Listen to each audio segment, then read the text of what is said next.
Oi, gente, tudo bem com vocês? Quem já não se sentiu confuso com as informações que são passadas pra gente, ainda mais com essa era das mídias sociais? E para piorar, às vezes até os mesmos alimentos de vez em quando fazem bem e depois de um tempo faz mal. Como por exemplo o ovo.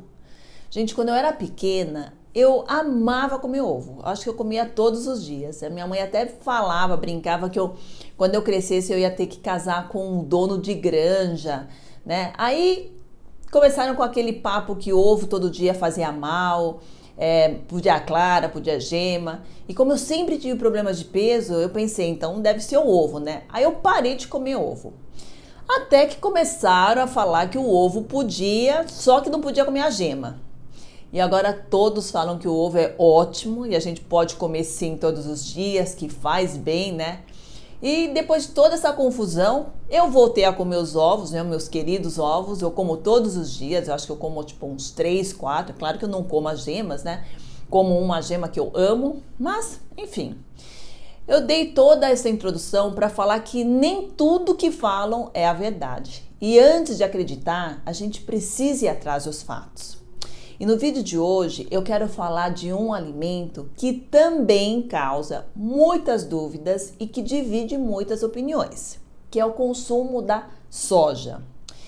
Eu vejo que as pessoas se enganam, né, muito, ou mesmo compram ideias que muitas vezes são vendidas pelo que o mercado de comércio fala, né? Então, olha só, vê se faz sentido. Eu não sou médica, tá? Eu não sou nutricionista, mas eu sou sim uma estudiosa em tudo que tem a ver com a saúde. Afinal de contas, né, eu já trabalho com isso há muito tempo, né, há mais de 25 anos, e ainda mais agora com todos esses assuntos novos relacionados ao envelhecimento saudável, longevidade. Afinal de contas, né, quem me conhece sabe que eu tenho 51 anos e eu pretendo viver até os 120. Tadinho do Maurício, que vai ter que me aguentar velhinha e ainda cheio de energia. Bom, mas vamos voltar ao assunto. Onde eu estava? Ah, tá. Então, como as minhas clientes me faziam muitas perguntas, né, sobre todos os tipos de assunto, eu me vi na obrigação de estar sempre aprendendo, né, estar sempre atualizada sobre tudo relacionado a todos esses assuntos, né.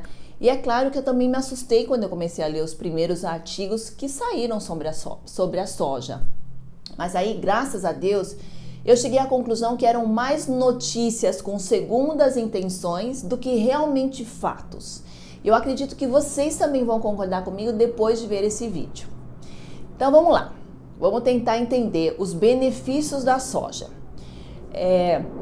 Devido à soja conter a isoflavona e vários fito-hormônios semelhantes ao estrógeno, ela funciona como uma espécie de fonte de hormônio natural. Isso para muitas mulheres e traz muitos benefícios, né? Principalmente durante a fase reprodutiva e principalmente depois da menopausa. Eu quero que vocês entendam que o consumo da soja não causa nenhum efeito colateral e tem muitos efeitos benéficos em vários aspectos da nossa saúde. E como eu posso afirmar isso? Bom, quem já me segue sabe que eu sou coreana. E lá na minha terrinha, o povo come muitos alimentos baseados em soja, e todos os dias. E pensa num povo saudável com uma aparência jovem. Aí, quando eu tava mais ou menos uns 48 anos, eu conheci uma pessoa que me falou uma coisa que eu fiquei até preocupada, né? Que ela tinha sofrido muito com sintomas da menopausa. E que ela se arrependia muito de não ter feito a reposição hormonal como a médica dela tinha indicado. Como eu já estava chegando numa idade que também poderia acontecer as mesmas coisas comigo, eu fui perguntar para minha mãe com que idade ela tinha ficado na menopausa, né? Aí sabe o que ela me respondeu? Filha, eu nem sei. Aliás, eu nem sei se eu tive. Aí, oi? Pensa numa coisa louca, né?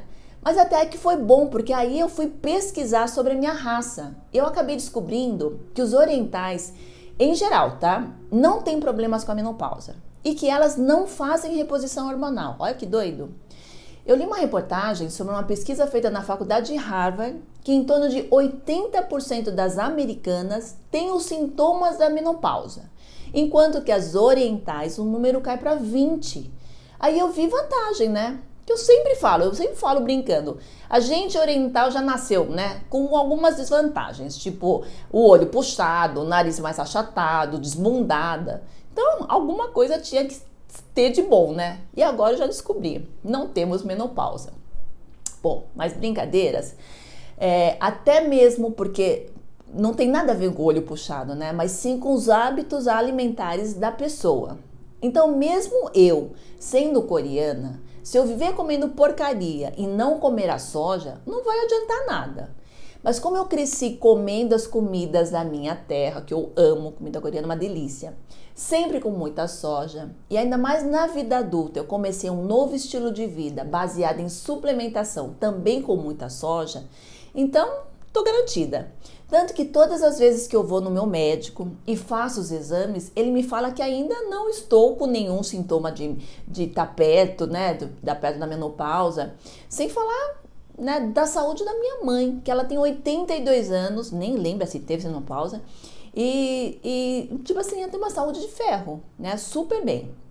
E em relação ao consumo da soja, ela ajuda muito a prevenir todo aquele sintoma da menopausa, né? Tipo calorão, oscilação de peso, variação de humor, dores de cabeça, né? Dores no corpo, falta de libido e tudo isso, né? E uma vez eu escutei as minhas tias conversando e elas falavam de como as amigas brasileiras que elas conheciam gostavam de falar de reposição hormonal e que elas nunca tinham ouvido falar nisso.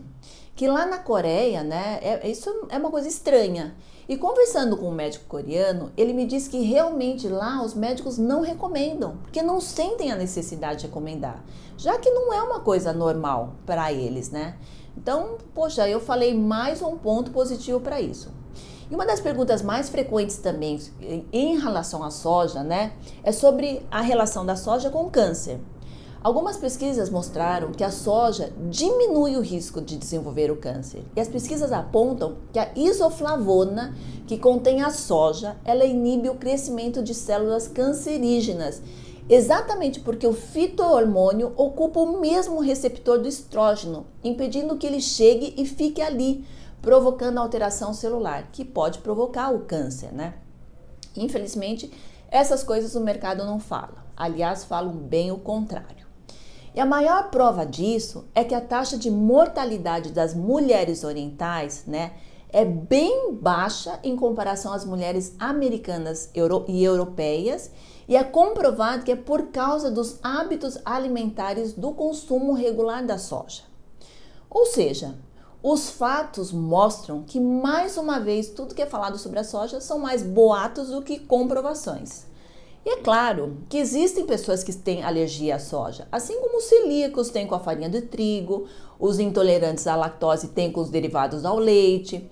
Mas se esse não for o seu caso, usa e abusa da soja, porque a sua saúde vai te agradecer, tá?